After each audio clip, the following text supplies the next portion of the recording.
L'anime commence avec un lycéen nommé Yusuke Yotsuya. C'est un solitaire qui trouve sa vie monotone et ennuyeuse. Un jour, pendant le cours, son professeur le réprimande parce qu'il n'a pas rendu son questionnaire d'orientation. Après les cours, Yotsuya remarque ses camarades de classe, Shindo et Kuzue Akozaki, en train de discuter. Quelque chose chez eux lui semble étrange, mais il n'y prête pas trop attention. Puis, un événement choquant se produit. Dès que le professeur quitte la classe, Shindo et Akozaki disparaissent soudainement dans les airs. Yotsuya est confus et ne comprend pas ce qui se passe. Les choses deviennent encore plus étranges lorsqu'il entend le bruit d'un enfant courir dehors, et que le tableau noir de la classe se remplit de dessins mystérieux. Avant que Yotsuya ne puisse comprendre, son corps commence à briller. Tout à coup, il est transporté dans un autre monde. Quand Yotsuya arrive, il réalise qu'il n'est pas seul. Shindo et Akozaki sont aussi là, et ils semblent tout aussi perdus que lui. Mais Shindo semble en savoir un peu plus sur ce qui se passe. Elle les avertit qu'une étrange personne à demi-visage est sur le point d'apparaître. À ce moment-là, une créature effrayante avec un visage à moitié visible surgit. Elle se présente comme étant le maître du jeu. Le maître du jeu leur explique pourquoi ils sont là. Il s'avère que Yotsuya, Shindo et Akozaki font désormais partie d'un jeu dangereux. Leur première mission est d'aider un chef de village dans ce nouveau monde étrange, mais ils n'ont que 14 jours pour la terminer. Le problème, c'est que ce monde est rempli de monstres terrifiants qui veulent les attaquer. Ensuite, le maître du jeu leur attribue des pouvoirs spéciaux pour les aider dans leur quête. Shindo devient une mage du vent, capable d'utiliser la magie. Akozaki devient une guerrière avec de grandes compétences au combat. Lorsque c'est au tour de Yotsuya, le maître du jeu fait tourner une roue pour décider de son rôle. Mais Yotsuya n'a pas de chance, car il se retrouve simple fermier, sans aucune compétence de combat. Avant qu'il ne puisse poser d'autres questions, le maître du jeu disparaît, laissant les 3 élèves seuls pour décider de leur prochain mouvement. Yotsuya, maintenant fermier de niveau 1, sait que cette mission ne sera pas facile. Il devra utiliser son intelligence et travailler avec ses camarades s'ils veulent survivre dans ce monde dangereux rempli de monstres. Après avoir entendu tout cela, Yotsuya est perplexe, alors il demande des explications à Shindo. Heureusement, Shindo accepte volontiers de tout lui raconter. Elle explique qu'elle a été la première parmi eux à être invoquée par le maître du jeu dans ce monde étrange. Elle a accompli une tâche donnée par le maître du jeu et a été renvoyée dans le monde réel. Avant de partir, le maître du jeu lui a dit de devenir ami avec Akozaki. Shindo a suivi les instructions, et quelques jours plus tard, elle a été de nouveau invoquée dans l'autre monde, cette fois avec Akozaki. Après avoir écouté l'histoire de Shindo, Yotsuya réalise que ce n'est pas un rêve. Il décide de partir en mission avec Shindo et Akozaki. Les 3 traversent une forêt sombre jusqu'à ce qu'ils trouvent un panneau vert brillant. Shindo explique qu'il s'agit d'un point de journal, un objet magique capable de montrer des événements du passé. Curieux, Yotsuya touche le point de journal. Soudain, il voit une scène montrant comment Akozaki est arrivé pour la première fois dans ce monde. Avant que Yotsuya ne puisse comprendre ce qu'il a vu, le danger surgit. Des gobelins apparaissent de nulle part, prêts à attaquer. Courageusement, Yotsuya attrape son arme, une faucille, et court vers les gobelins. Mais lorsqu'il essaie de se battre, sa faucille se casse immédiatement. Pris de panique, il appelle Shindo et Akozaki à l'aide. Et Shindo, qui était une mage, tenta d'utiliser sa magie. Mais comme son niveau était encore très bas, elle ne réussit qu'à créer une légère brise, semblable à celle d'un petit ventilateur. Akozaki, la chevalière, était tout aussi mal préparée. Elle était tellement effrayée qu'elle lança son épée sur les gobelins au lieu de se battre. Yotsuya vit l'épée au sol et décida de l'utiliser. Mais lorsqu'il essaya de la ramasser, il n'y parvint pas. Seul Akozaki, la véritable propriétaire, pouvait utiliser cette épée. Frustré mais pas prêt à abandonner, Yotsuya attrapa son arme de secours, une, et chargea à nouveau les gobelins. Malheureusement, là où se brisa comme la faucille. Sans arme pour se défendre, Yotsuya fut rapidement surpassé. Les gobelins l'attaquèrent, et il fut vaincu instantanément. Ce fut une leçon difficile pour lui, car ce monde était bien plus dangereux qu'il ne l'avait imaginé. Quand Yotsuya mourut, son esprit sortit de son corps. Il fut encore plus choqué en voyant les gobelins attaquer et tuer Akozaki. Mais ensuite, quelque chose d'incroyable se produisit. Quelques secondes plus tard, l'esprit de Yotsuya retourna dans son corps. Il était à nouveau en vie. Shindo expliqua ce qui se passait. Dans ce monde, les joueurs comme eux revenaient automatiquement à la vie 30 secondes après leur mort. En entendant cela, Yotsuya se sentit un peu plus confiant. S'il pouvait revenir à la vie, peut-être avait-il une chance de réussir. Il élabora rapidement un plan. D'abord, Yotsuya demanda à Shindo d'utiliser sa magie de vent pour créer de la poussière. Le nuage de poussière était épais et bloquait la vue des gobelins, donnant à Yotsuya une chance de les attaquer par surprise. Il attrapa son arme et poignarda les gobelins, les éliminant un par un. À la fin, ils remportèrent la bataille, bien que Yotsuya soit mort à nouveau pendant le combat. Après leur victoire, quelque chose continuait de préoccuper Yotsuya. Il se demandait ce qui se passerait si les trois mouraient en même temps. Shindo, avec un air sérieux, expliqua que si cela arrivait, ils mourraient vraiment, sans aucune chance de revenir à la vie. Cette nuit-là, le groupe trouva un endroit tranquille pour se reposer sur des rochers. Pendant qu'ils étaient assis, Yotsuya vérifia ses armes cassées et réalisa qu'elles ne se réparaient pas avant 5 jours. Cela lui fit penser à autre chose. Il commença à se demander quel type de récompense il recevrait s'il terminait la mission. À ce moment-là, Shindo expliqua calmement que le maître du jeu leur permettrait de poser une question comme récompense, une seule question. À ce moment-là, Yotsuya sentit qu'il lui restait encore beaucoup à comprendre sur ce monde étrange. Mais pour l'instant, il savait qu'il devait se concentrer sur sa survie et sur l'accomplissement de la mission. Après avoir entendu la réponse de Shindo, Yotsuya dit aux autres qu'il allait monter la garde autour du camp. Mais ce n'était pas son véritable plan. Il se rendit secrètement dans la forêt pour chasser des gobelins. En les éliminant, il parvint à monter de niveau et à devenir plus fort. Soudain, un cri strident retentit depuis le camp. Yotsuya se précipita pour voir ce qui s'était passé. À son arrivée, il vit un troll terrifiant attaquer le camp. Akozaki était gravement blessé, et Shindo avait été avalé par le troll. Il décida d'attraper Akozaki et de fuir, car il savait que si lui aussi mourait, tout serait perdu. Il ne pouvait pas prendre ce risque. Le lendemain, Yotsuya et Akozaki arrivèrent près d'un lac. C'est à ce moment-là qu'il remarqua que la main blessée de Akozaki ne guérissait pas comme elle aurait dû. Elle supposa que c'était parce que le troll avait mangé sa main. En entendant cela, Yotsuya commença à s'inquiéter pour Shindo. Si son corps entier avait été mangé, elle pourrait ne pas revenir à la vie. Réalisant cela, il décida qu'il devrait accomplir la mission sans elle. Un peu plus tard, Yotsuya et Akozaki arrivèrent au village qu'ils devaient aider. Les villageois les acclamèrent et les appelèrent des héros, ce qui surprit Yotsuya et Akozaki. Ils rencontrèrent le chef du village, qui leur expliqua pourquoi ils avaient besoin d'eux. Un troll attaquait le village, et les villageois avaient besoin de leur aide pour le vaincre et sauver tout le monde. Yotsuya se sentit frustré et découragé. Il savait qu'il n'était pas assez fort pour affronter un troll à son niveau actuel. Mais cette fois, il décida de ne pas fuir. Au lieu de cela, il élabora un plan. Il quitterait le village pour chasser plus de monstres et monter de niveau afin d'être assez fort pour affronter le troll. Avant de partir, il dit à Akozaki de rester au village, où elle serait en sécurité. Il savait que la bataille à venir serait difficile, mais il était déterminé à réussir. Quelques instants plus tard, Yotsuya était dans la forêt, combattant des gobelins. Il gagnait la bataille, mais un gobelin réussit à s'échapper. Cela signifiait que Yotsuya ne pouvait atteindre que le niveau 9. Pour changer de rôle, il devait atteindre le niveau 10, mais il était trop fatigué et devait se reposer. Alors que Yotsuya décidait de faire une pause, une notification apparut. Elle indiquait que Akozaki était morte. Pris de panique, il retourna en courant au village, pour le trouver complètement détruit. Juste après que Akozaki ait fini de parler, un troll attaqua le village. La scène montra comment le troll l'avait surpassé, et à la fin, l'avait mangé. Yotsuya regarda avec stupéfaction, réalisant à quel point Akozaki avait travaillé dur et combien ils étaient tous en danger. Mais avant qu'il puisse aller chercher le troll, le monstre apparut juste devant lui et l'attaqua. Le troll le frappa si fort que Yotsuya fut projeté au loin, mais heureusement, il ne fut pas blessé. Il atterrit dans l'eau et se releva rapidement. Il courut dans la forêt, où il aperçut un gobelin. Sans perdre de temps, il le vainquit et atteignit enfin le niveau 10. Dès qu'il monta de niveau, le temps s'arrêta soudainement. Le maître du jeu apparut devant lui, le félicitant et lançant la roulette des rôles pour lui donner une nouvelle fonction. Cette fois, Yotsuya eut un peu plus de chance, car il devint chef cuisinier. Avec sa nouvelle capacité et son arme, un couteau bien aiguisé, Yotsuya retourna combattre le troll. En utilisant le couteau, il réussit à ouvrir l'estomac du troll, ramenant Shindo et Akozaki à la vie. Mais le troll n'était pas encore vaincu.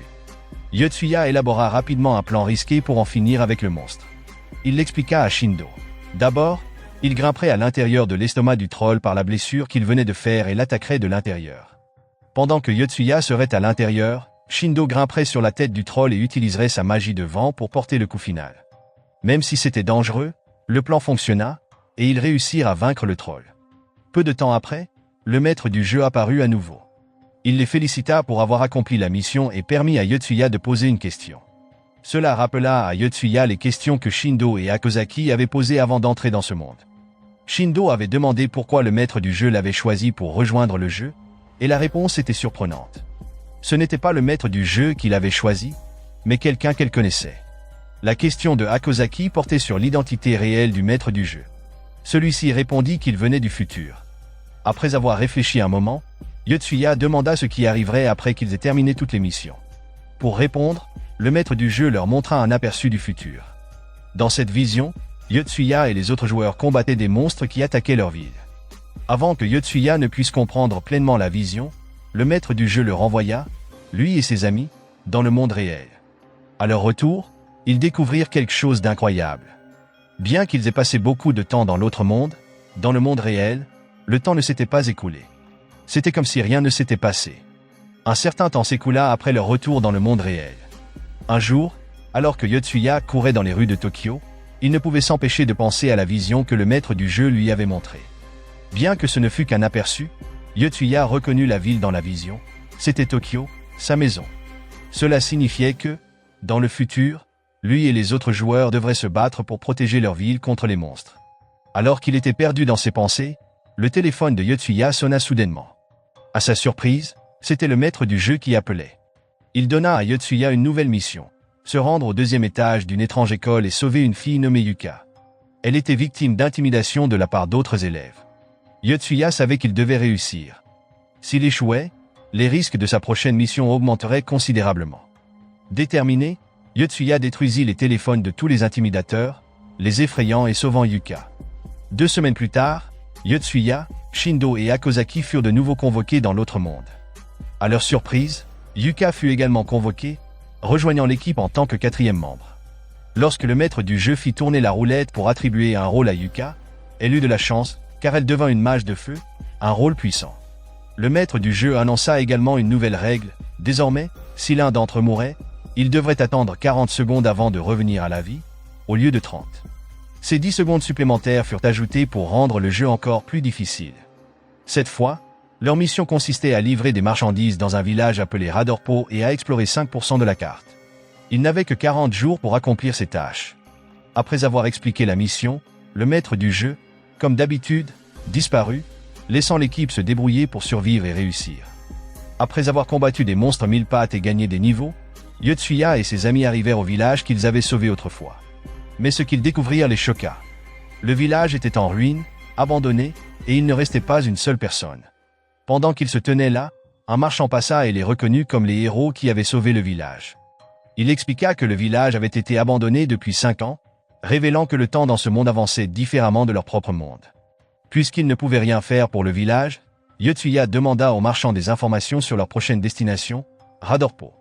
Le marchand leur montra sa carte et indiqua que Radorpo se trouvait loin à l'ouest, presque à la frontière du continent. Ils étaient actuellement à l'est, et marcher jusque-là prendrait trop de temps. Shindo supplia le marchand de leur prêter son cheval, mais il refusa, disant qu'il en avait besoin pour transporter ses marchandises. Cependant, il leur parla d'un tournoi d'arts martiaux dans un endroit appelé Cortonel. Le prix pour le gagnant était 3 chevaux. En entendant cela, Yotsuya et le groupe décidèrent de se rendre à Cortonel pour participer au tournoi. En route pour Cortonel, le groupe fut attaqué par des bandits. Yotsuya sortit son couteau, prêt à se battre, mais juste avant qu'il n'attaque, une notification du maître du jeu apparut. Elle avertissait que combattre un autre humain réduirait son niveau. Ne voulant pas perdre leur progrès, Yotsuya et les autres décidèrent de fuir. En s'échappant, ils réalisèrent que Shindo manquait à l'appel. Yuka soupçonna que les bandits l'avaient capturé. Cependant, Yotsuya demanda à Yuka et Akozaki de continuer leur chemin pour accomplir la mission, affirmant que sauver d'autres joueurs n'était pas nécessaire pour réussir. Tant que l'un d'entre eux accomplissait la mission, Shindo survivrait. Mais Yuka et Akozaki n'étaient pas d'accord avec lui. Elle refusait de laisser Shindo derrière. Le groupe décida alors de se séparer. Yotsuya continua vers Cortonel pour le tournoi, tandis que Yuka et Akozaki partirent sauver Shindo. Les 2 filles trouvèrent la cachette des bandits, mais elles furent rapidement capturées et enfermées dans une cage, juste à côté de Shindo. Pendant ce temps, Yotsuya avançait vers Cortonel, combattant des gobelins sur son chemin, ce qui lui permit de gagner des niveaux. Cette fois, il débloqua un nouveau rôle appelé magicien des organismes. Grâce à cette capacité, il pouvait accélérer ou ralentir le métabolisme des êtres vivants rien qu'en les touchant. Après un certain temps, Yotsuya atteignit enfin Cortonel. Sans perdre de temps, il participa au tournoi. Son adversaire était une chevalière expérimentée nommée Cavell. Yotsuya combattit courageusement, se lançant à l'attaque, mais Cavell était beaucoup plus forte. Elle bloqua facilement ses attaques et parvint même à le tuer. Cependant, la capacité de Yotsuya à revenir à la vie après 40 secondes le sauva. Il se releva, indemne, au grand étonnement de Cavell. Bien qu'elle ait entendu parler des héros capables de se régénérer, voir cela en personne l'a surpris. Yotsuya admit sa défaite, réalisant qu'il ne pourrait pas remporter le prix des chevaux. À la place, il demanda à Cavell si elle pouvait lui prêter un cheval. À sa surprise, Cavell accepta, mais à une condition. Yotsuya devait l'aider à combattre de grandes créatures, comme des trolls, en échange. En entendant cela, Yotsuya se rappela les bandits qui avaient kidnappé Shindo. Plutôt que de chasser des monstres, il proposa une autre idée à Cavell, attaquer les bandits. Cavell approuva le plan et rassembla des troupes dans la ville de Cortonel pour mener une attaque contre la cachette des bandits. Les soldats de Cortonel étaient puissants et mirent rapidement les bandits au pied du mur. Désespérés, les bandits firent appel à un homme immense et puissant nommé le Berserker. Cavell, sans peur et habile avec son épée, se précipita pour affronter le Berserker. Le combat fut intense, et Cavell combattit vaillamment, mais le Berserker était incroyablement fort. Après un moment, Cavell commença à fatiguer, et son endurance diminuait. Voyant que Cavell était en danger, Yotsuya sauta rapidement dans la mêlée pour l'aider. Il bloqua une attaque du Berserker et le distraya, offrant une ouverture à Cavell. Sans perdre de temps, Cavell utilisa toute sa force pour donner un coup puissant, terrassant le Berserker. Avec les bandits vaincus, Yotsuya put sauver ses coéquipières. Ils furent ravis de se retrouver, mais leur célébration fut interrompue par Cavell. Elle annonça qu'elle et quelques-uns de ses gardes du corps feraient une pause dans leur fonction pour accompagner le groupe de Yotsuya jusqu'à Radorpo. Cette nouvelle était excellente, car Cavell avait des chevaux, ce qui rendrait leur voyage beaucoup plus rapide. Cependant, Cavell imposa 2 conditions. Premièrement, Yotsuya et son équipe devraient lui rendre les chevaux une fois arrivés à Radorpo. Deuxièmement, il devait la laisser leur enseigner le maniement de l'épée pendant le voyage. Yotsuya et ses amis acceptèrent ces conditions, et ils partirent ensemble. Fidèle à sa promesse, Cavell s'arrêta plusieurs fois en chemin pour apprendre à Yotsuya et aux 3 filles l'art de l'épée. Quelques jours plus tard, le groupe arriva dans une forêt remplie de gobelins. Yotsuya et son équipe décidèrent d'affronter les gobelins, car ils s'étaient concentrés sur leur entraînement et n'avaient pas beaucoup progressé depuis leur départ de la cachette des bandits. L'équipe commença à combattre les gobelins, et à la surprise générale, Akosaki se lança dans l'action. Elle trouva enfin le courage d'affronter un gobelin et réussit à en vaincre un. Cependant, après le combat, elle se sentit coupable et s'excusa même auprès du gobelin qu'elle avait tué. Le lendemain, le groupe rencontra des personnes attaquées par des kobolds. Yotsuya supposa que ces personnes transportaient peut-être des marchandises pour Radorpo. Pour les aider, il divisa l'équipe en 2. Yotsuya et Akosaki restèrent pour combattre les kobolds, tandis que Shindo, Yuka et Cavell continuèrent leur chemin. Cependant, Yotsuya et Akosaki trouvèrent les kobolds plus difficiles à combattre que prévu. Voyant leurs difficultés, Cavell et les autres décidèrent de revenir pour les aider. Ce fut une décision judicieuse, car Cavell vainquit facilement les kobolds, sauvant ainsi la situation. Les personnes qu'ils avaient sauvées se révélèrent être des soldats du royaume de Deok. Ils transportaient des prisonniers, appelés hérétiques, à Radorpo pour les exécuter. Camilto, le chef des soldats, expliqua que les prisonniers adoraient le dieu Artero, une religion interdite dans le royaume de Deok. Sur ordre du roi, les hérétiques devaient être exécutés publiquement. En entendant cela, Cavell fut furieuse. Elle accusa le royaume de Deok d'être un régime cruel et dominateur qui cherchait à contrôler tout le continent. Elle était particulièrement en colère que le roi envoie ses soldats exécuter son propre peuple dans un autre pays. Camilto, lui aussi, s'emporta face aux accusations de Cavell. Les tensions montèrent, et les deux dégainèrent leurs armes, prêts à se battre. Heureusement, Shindo intervint avant que les choses ne dégénèrent. Elle réussit à les calmer, et ils abaissèrent leurs armes. Au milieu de cette situation tendue, Yotsuya réunit son équipe pour une discussion. Il avait l'intuition que les objets qu'ils étaient censés livrer à Radorpo, selon les instructions du maître du jeu, étaient en réalité les prisonniers hérétiques. Mais Yotsuya soupçonnait aussi que tout cela était un test. Il pensait que le maître du jeu voulait voir s'ils étaient prêts à sacrifier des vies humaines pour accomplir leur mission. Yotsuya et son équipe ne parvinrent pas à décider quelle était la meilleure chose à faire. Pour l'instant, ils choisirent d'accompagner les soldats du royaume de Deok tout en transportant les prisonniers vers Radorpo. 2 jours plus tard, le groupe atteignit une zone montagneuse. Camilto, le chef des soldats, leur parla d'un raccourci vers Radorpo.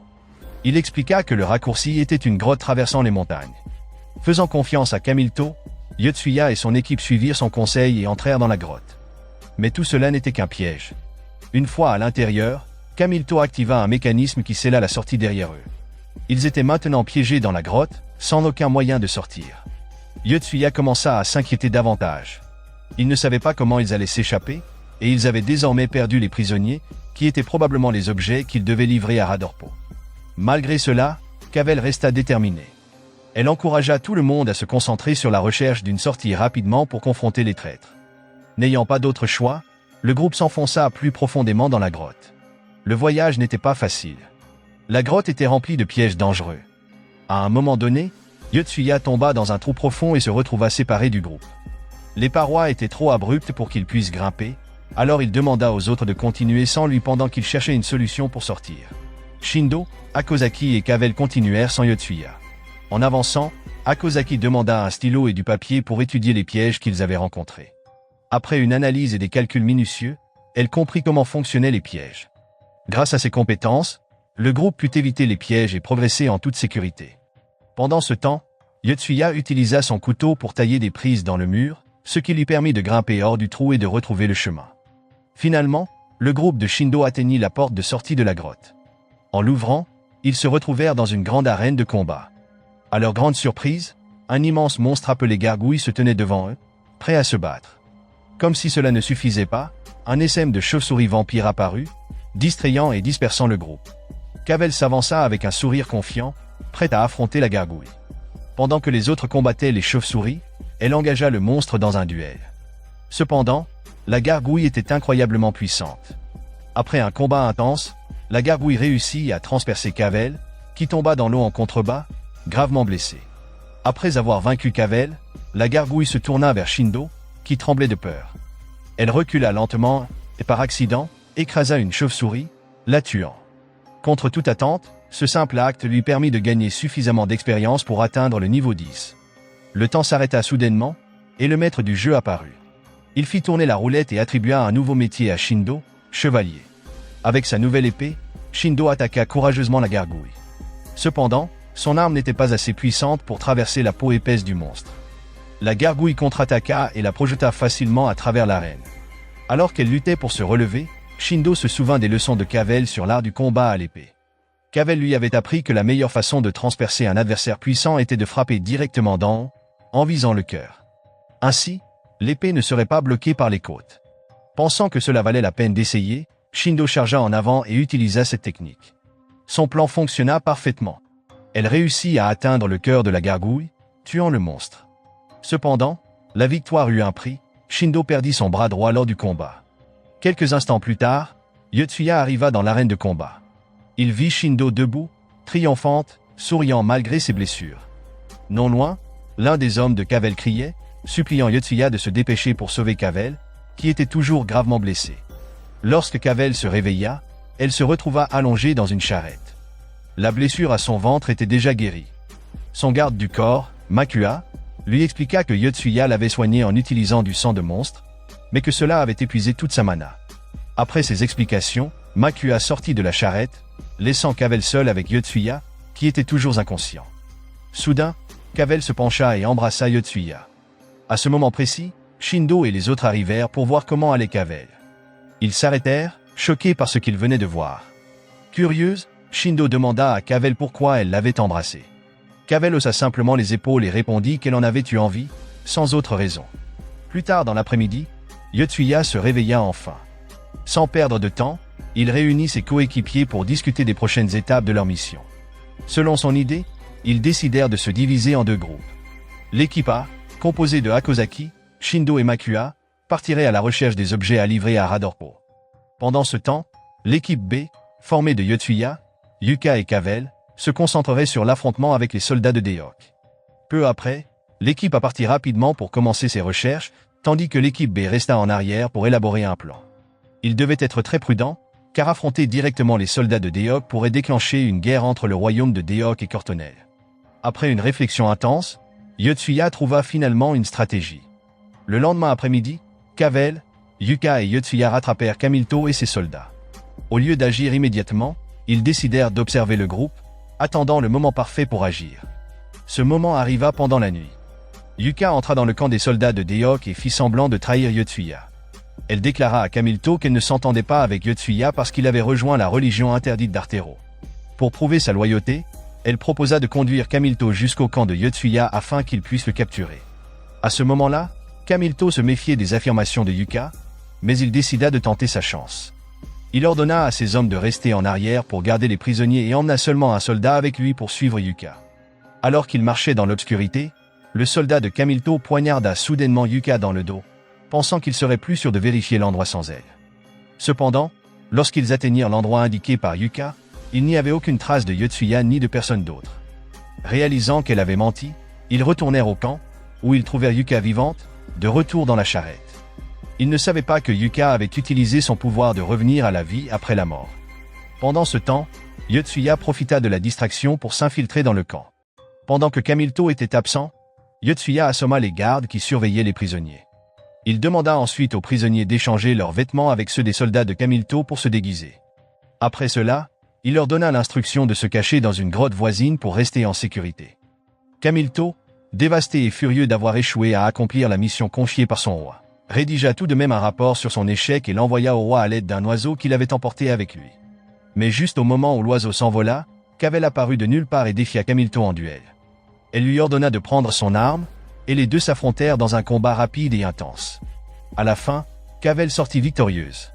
Le lendemain, Yotsuya, Yuka et Cavell reprirent leur chemin vers Radorpo avec les prisonniers qu'ils avaient sauvés. Ils transportaient des boîtes contenant les têtes décapitées des soldats de Kamilto. Car Yotsuya supposait que c'étaient les objets qu'ils devaient livrer pour compléter la mission du maître du jeu. Dans une autre partie du monde, l'équipe a réussi à trouver un messager transportant des marchandises vers Radorpo.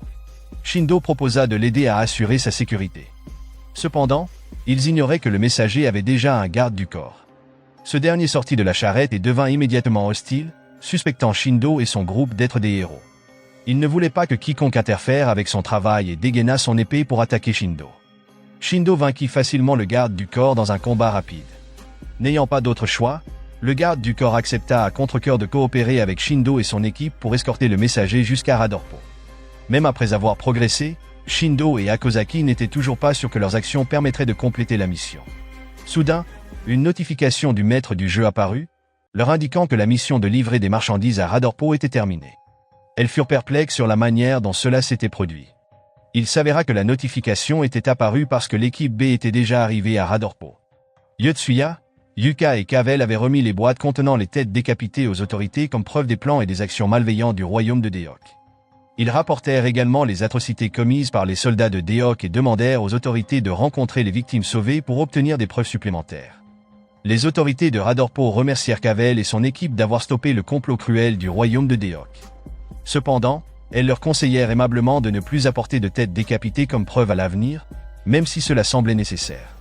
Après avoir terminé leur première mission, Yotsuya, Yuka et Cavell retrouvèrent l'équipe A, qui venait d'arriver à Radorpo. Ils ne perdirent pas de temps et discutèrent immédiatement de leur tâche finale, explorer 5% de la carte. Avec seulement un jour et demi restant pour accomplir la mission, ils décidèrent de se séparer et de partir dans 4 directions différentes afin de couvrir plus de terrain. Avant de partir, ils dirent au revoir à Cavell. Elle était visiblement triste de voir Yotsuya s'en aller. Avec le temps, elle avait développé des sentiments profonds pour lui, mais elle savait qu'elle ne pouvait pas l'empêcher de partir. Tout ce qu'elle pouvait faire était d'espérer que Yotsuya resterait en sécurité. Malheureusement, les choses ne se passèrent pas comme prévu pour Yotsuya et son équipe. Une tempête de neige soudaine frappa, ralentissant considérablement leur progression. Avec seulement 6 heures restantes, ils avaient encore 10 km à explorer. Yotsuya commença à douter qu'il puisse terminer la mission à temps. La situation s'aggrava lorsqu'il tomba accidentellement dans un donjon. Malgré ce contretemps, Yotsuya refusa d'abandonner. Il décida d'explorer le donjon, espérant que cela les aiderait à compléter la mission. Alors qu'il retrouvait sa détermination, une notification apparut, le choquant. Elle indiquait que Akozaki était morte, et pire encore, que son état actuel rendait toute résurrection impossible. Pendant ce temps, Shindo perdit brièvement connaissance, mais elle se réveilla en voyant la notification concernant la mort de Akozaki. Déterminée à continuer, elle avança et aperçut finalement des lumières au loin. Ces lumières lui redonnèrent espoir, car elle signifiait qu'il y avait une colonie à proximité où elle pourrait emprunter un cheval pour accélérer sa progression. Enthousiaste, Shindo se précipita vers les lumières, sans réaliser qu'elle traversait un lac gelé. Alors qu'elle s'approchait de la source des lumières, la glace sous ses pieds se brisa, et elle tomba dans l'eau glaciale. Incapable de s'échapper, Shindo se noya. En raison de sa situation, elle ne put revenir à la vie, tout comme Akosaki. La seule façon de les ressusciter toutes les deux était que Yotsuya ou Yuka terminent la mission. Lorsque Yotsuya reçut la notification de la mort de Shindo, il fut profondément déçu. Il comptait sur elle pour l'aider à achever la mission. Mais Yotsuya savait qu'il n'avait pas le temps de s'attarder sur sa tristesse, car il devait continuer. Il s'enfonça plus profondément dans le donjon jusqu'à ce qu'il atteigne une impasse. À l'impasse, Yotsuya remarqua un énorme ver creusant dans le sol. Espérant qu'il pourrait lui montrer une sortie, il décida de suivre le ver, mais alors qu'il le suivait, il entendit soudain un bruit derrière lui. En se retournant, il vit un monstre prêt à l'attaquer. Là, Yotsuya combattit courageusement mais ne put échapper à son destin. Il fut tué. Yuka était maintenant la seule survivante. Quand Yuka apprit la mort de Yotsuya, elle se sentit complètement désespérée. Avec tous ses coéquipiers disparus, elle croyait qu'il était impossible de terminer la mission seule. Se sentant vaincue, Yuka s'arrêta, attendant tranquillement que tout prenne fin. Soudain, son imagination s'enflamma. Elle commença à avoir des illusions de ses personnages d'anime préférés d'enfance, les sœurs Magia. Les personnages apparurent devant elle, l'encourageant et lui rappelant leur bataille contre le mal. Ils n'avaient jamais abandonné, peu importe la difficulté, et ils incitèrent Yuka à faire de même. En repensant à tous les épisodes qu'elle avait regardés, Yuka retrouva son courage. Elle se releva, utilisant sa magie de feu pour réchauffer son corps gelé, et recommença à avancer. Mais après un moment, elle commença à atteindre ses limites, ses forces faiblissant. Au moment où elle pensait ne plus pouvoir continuer, une magicienne nommée Fatina apparut, montée sur un chat géant. Fatina offrit à Yuka de la transporter, et sans hésitation, Yuka monta sur le chat. Épuisée mais déterminée, Yuka expliqua sa situation à Fatina, en pleurant alors qu'elle réalisait qu'il ne lui restait que 3 minutes pour terminer la mission. En entendant cela, Fatina invoqua un esprit du vent pour les faire avancer plus vite. Avec cette vitesse supplémentaire, Yuka persévéra et réussit à terminer la mission juste avant la limite. Le maître du jeu apparut alors, convoquant Yuka et ressuscitant Yotsuya, Shindo et Akosaki.